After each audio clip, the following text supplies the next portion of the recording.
Renungan Pagi bersama Allah di Waktu Fajar oleh Ellen G. White, 19 April 2022. Mari kita berdoa. Bapa kami yang di sorga, Allah pencipta langit dan bumi, laut dan segala isinya, Allah yang maha besar, maha kuasa, sumber segalanya, yang kami sembah selalu melalui anak-Mu yang tunggal, Yesus Kristus.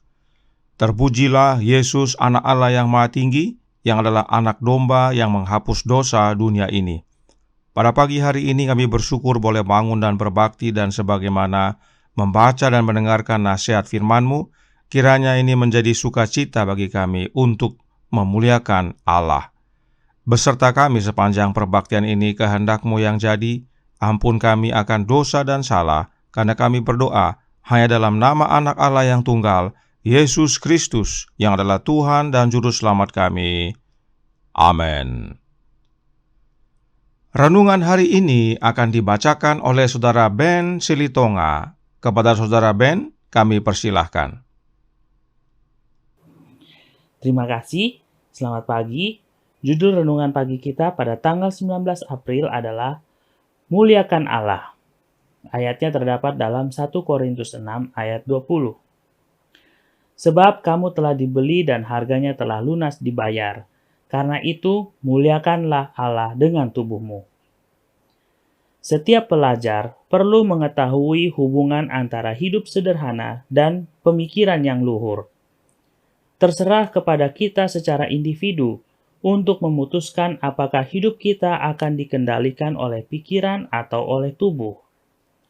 Orang muda haruslah masing-masing untuk dirinya sendiri mengadakan pilihan yang membentuk hidupnya, dan tidak ada kesukaran yang disisakan agar ia dapat memahami kekuatan dengan mana ia menanganinya, serta pengaruh yang membentuk tabiat dan nasibnya.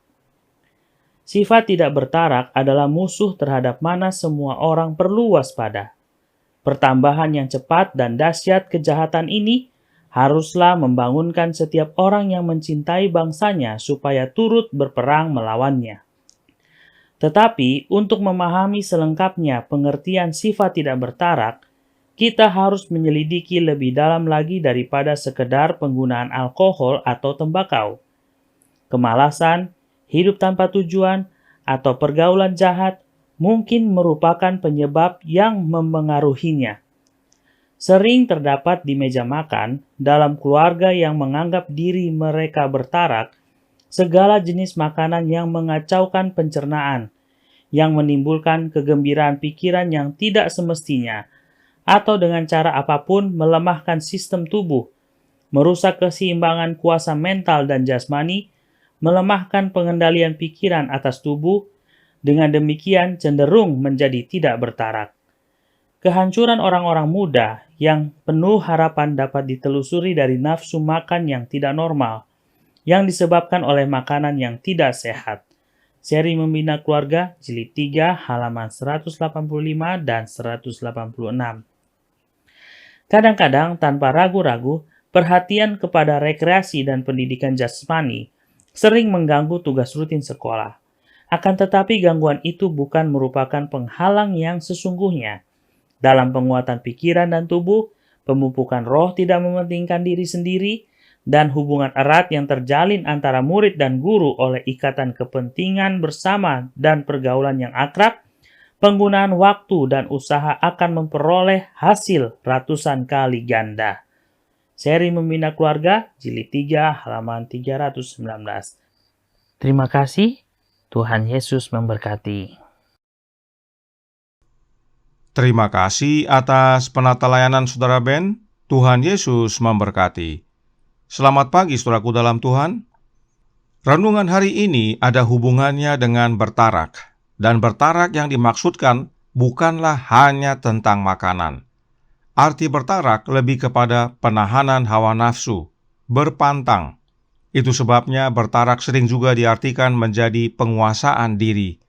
Karenanya aplikasi bertarak bukan hanya kepada makanan, tetapi tentang minuman, kemalasan, hidup tanpa tujuan, dan pergaulan jahat. Itu sebabnya Roh Nubuat menyatakan dalam Counsels on Health halaman 634 paragraf 3 yang berbunyi, Ketika bertarak ditampilkan sebagai bagian dari Injil, banyak orang akan melihat kebutuhan mereka akan pembaharuan. Inilah makna bertarak yang sebenarnya, bahwa bertarak itu adalah bagian dari Injil. Dan bila kita memahami akan hal ini, maka kita akan melihat bertarak itu sebagai sukacita gantinya duka cita. Karena kita melihat bertarak itu bukan sebagai suatu beban, tetapi pembaharuan dalam Yesus. Mengapa dalam Yesus? Karena Injil adalah tentang kehidupan Yesus, dan kehidupan Yesus adalah kehidupan yang penuh penyangkalan diri, kehidupan yang menahan hawa nafsu. Dan untuk dapat menghidupkan kehidupan yang demikian, kita harus tinggal dalam Yesus. Sebab di luar Yesus, kita tidak dapat berbuat apa-apa. Karenanya, Testimonies for the Church, volume 3, halaman 561, paragraf 2, berkata, bertarak dalam segala hal dan penolakan teguh nafsu makan adalah satu-satunya jalan aman. Mengapa bertarak dalam segala hal adalah satu-satunya jalan aman? Sebab bertarak bermakna penguasaan diri, dan penguasaan diri tersebut adalah bagian dari buah roh. Lalu, bagaimana caranya untuk menghasilkan buah roh dan hubungannya dengan jalan yang aman?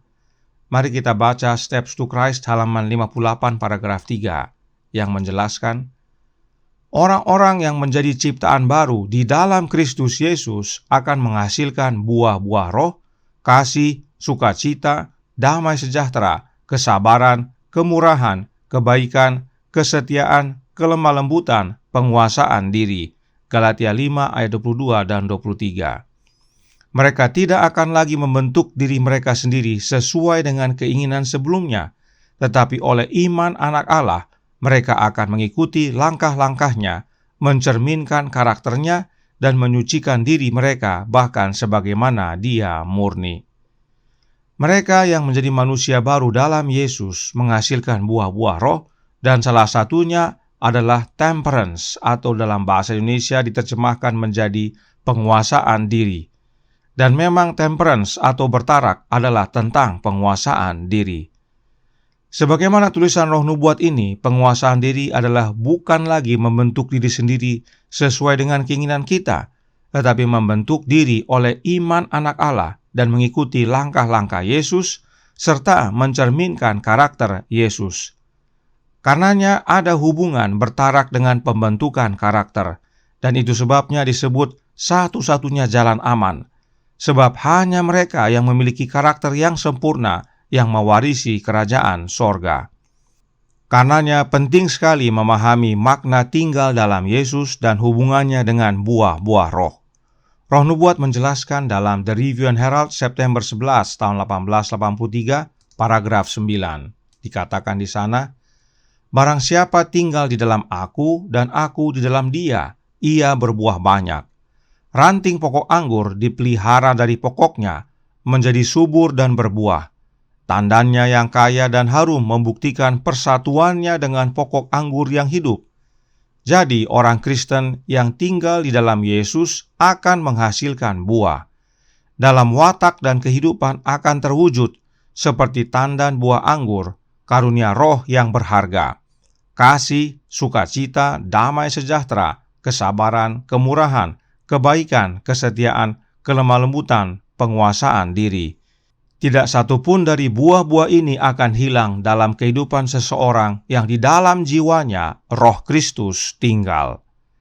Jelas sekali bahwa roh yang dimaksudkan dalam Galatia 5 ayat 22 dan 23 adalah Roh Kristus, sebab Kristuslah yang mengerjakan buah kebenaran tersebut. Buah-buah roh adalah buah kebenaran karena tidak ada hukum yang menentangnya. Itu sebabnya Yesus berkata, di luar aku kamu tidak dapat berbuat apa-apa. Kita harus tinggal dalam Yesus agar dapat berbuah, agar dapat bertarak. Dan itu hanya dengan menerima rohnya Yesus yang kudus yang disebut Roh Kristus. Roh Kristus ini bukanlah oknum lain yang berbeda dengan Kristus, tetapi itu adalah pribadinya Yesus itu sendiri. Mengapa kita perlu pahami tentang Roh Kristus ini serta hubungannya dengan menghasilkan buah-buah roh? Karena ayat inti renungan hari ini diambil dari 1 Korintus pasal 6 Dan bila kita baca ayat 17, Paulus berkata di sana, 1 Korintus 6 ayat 17 berbunyi, "Tetapi siapa yang mengikatkan dirinya pada Tuhan menjadi satu roh dengan Dia." Nah, untuk memahami ayat ini, penting untuk kita mengetahui siapa Tuhan dan siapa Allah bagi Paulus. Mari kita mundur ke ayat 14. Di sana dikatakan, 1 Korintus 6 ayat 14, Allah yang membangkitkan Tuhan akan membangkitkan kita juga oleh kuasa-Nya. Pernahkah kita merenungkan ayat ini, saudaraku dalam Tuhan? Mengapa Paulus berkata Allah yang membangkitkan Tuhan? Melalui ayat ini, Paulus hendak menyatakan kepada kita bahwa Allah dan Tuhan adalah dua oknum yang berbeda. Sebab banyak umat Allah yang mencampur adukan kata Allah dengan Tuhan di dalam tulisan Paulus. Mereka mengira sama, padahal Paulus dengan jelas menyatakan berbeda. Nah, siapakah Allah yang membangkitkan Tuhan dan siapakah Tuhan yang Allah bangkitkan? Paulus sendiri menjawab dalam Galatia 1 ayat 1 yang berbunyi, "Dari Paulus, seorang rasul, bukan karena manusia, juga bukan oleh seorang manusia, melainkan oleh Yesus Kristus dan Allah, Bapa yang telah membangkitkan Dia dari antara orang mati." Allah yang membangkitkan Tuhan adalah Allah Bapa, dan Tuhan yang dibangkitkan oleh Bapa dari antara orang mati adalah Yesus Kristus. Jadi, dalam tulisan Paulus, Allah itu adalah Bapa dan Tuhan itu adalah Yesus Kristus. Karenanya jangan campur aduk kata Allah dan Tuhan dalam tulisan Paulus. Bahkan Paulus dengan tegas berkata dalam 1 Korintus 8 ayat 6, "Namun bagi kita hanya ada satu Allah saja, yaitu Bapa, yang daripadanya berasal segala sesuatu dan yang untuk Dia kita hidup, dan satu Tuhan saja, yaitu Yesus Kristus, yang olehnya segala sesuatu telah dijadikan dan yang karena Dia kita hidup." Jelas sekali. Karenanya mari kita kembali ke 1 Korintus 6 ayat 17 tadi, yang berkata, "Tetapi siapa yang mengikatkan dirinya kepada Tuhan menjadi satu roh dengan Dia." Ayat ini bermakna, tetapi siapa yang mengikatkan dirinya kepada Kristus, maka menjadi satu roh dengan Kristus. Inilah pentingnya kita mengenal siapa Allah dan siapa Tuhan dalam tulisan Paulus. Dan bila kita menjadi satu roh dengan Kristus, yaitu dengan menerima roh Kristus dalam hati kita oleh iman, maka kita akan berbuah, yaitu buah-buah roh, dan salah satunya adalah penguasaan diri atau bertarak. Dan bila kita bertarak dalam segala hal, itulah makna memuliakan Allah dengan tubuh kita, dan kita akan memiliki kesempurnaan karakter, sebab Yesuslah yang mengerjakan buah-buah roh dalam hidup kita. Karenanya tentang hal ini Roh Nubuat menasihatkan dalam The Review and Herald, April 5 tahun 1892, paragraf 1, yang menjelaskan, "Kapan waktu yang telah Anda tentukan untuk mencari kesempurnaan karakter melalui iman dalam kebenaran Kristus? Apakah besok? Besok mungkin engkau dingin dalam kematian. Apakah minggu depan? Minggu depan tanganmu mungkin terlipat melintang di atas dadamu, dan mata Anda mungkin tertutup dalam tidur terakhirmu, dan mungkin sudah terlambat bagi engkau untuk menyempurnakan karakter untuk sorga." Saya ingin bertanya kepada para pendeta kita, karakter seperti apa yang menurut Anda akan diterima Tuhan dalam kerajaan-Nya? Apakah engkau mengenal Allah dan Yesus Kristus yang telah diutus-Nya? Apakah kasih Allah tinggal dalam jiwa Anda? Apakah Anda tinggal di dalam Kristus dan Kristus di dalam Anda?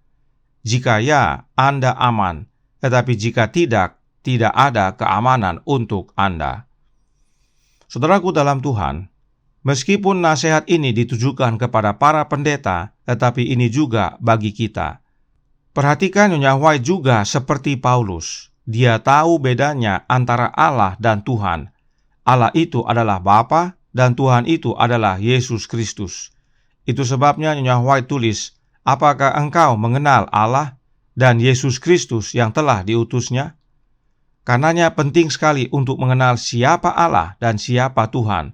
sebab mengenal keduanya adalah kehidupan yang kekal. Lihat Yohanes 17 ayat 3. Itu sebabnya Nyonya White bertanya, apakah kasih Allah tinggal dalam jiwa Anda? Siapakah kasih Allah itu? Kasih Allah itu adalah Yesus Kristus. Karenanya Nyonya White lanjutkan pertanyaannya, apakah Anda tinggal di dalam Kristus dan Kristus di dalam Anda? Bagaimana caranya Kristus tinggal dalam kita? Dengan menerima kehadiran Roh Kristus terus-menerus. Nah, jika jawaban dari pertanyaan itu adalah ya, maka kita aman. Tetapi jika Yesus tidak tinggal dalam kita, maka kita tidak aman. Dan ini termasuk bagi para pendeta. Karenanya, kapan kita harus mulai? Jangan tunggu besok. Mulai hari ini untuk mengenal Bapa dan Anaknya, yaitu dengan tinggal di dalam Yesus dan Yesus dalam kita. Maka hidup kita menjadi kemuliaan bagi Bapa, sebab hidup kita berbuah, dan salah satunya adalah bertarak atau penguasaan diri. Tubuh kita sehat sehingga dapat melayani Allah Bapa dan Anaknya, serta dalam kehidupan kerohanian kita, buah-buah roh menjadi nyata, dan itulah kesempurnaan karakter, maka kehidupan kekal menjadi bagian kita. Kiranya ini menjadi pembaharuan bagi kita semua, agar kehidupan bertarak bukanlah beban, tetapi sukacita, sebab Yesus yang mengerjakannya dalam hidup kita. Kita satu roh dengan Yesus. Tuhan memberkati, saya bawa dalam nama Yesus. Amin. Mari kita berdoa. Bapa kami yang di sorga, Allah pencipta langit dan bumi, laut dan segala isinya, Allah yang maha besar, maha kuasa, sumber segalanya, yang kami sembah selalu melalui anak-Mu yang tunggal, Yesus Kristus. Terima kasih atas nasihat indah pada pagi hari ini, untuk kami memuliakan Allah dengan tubuh kami.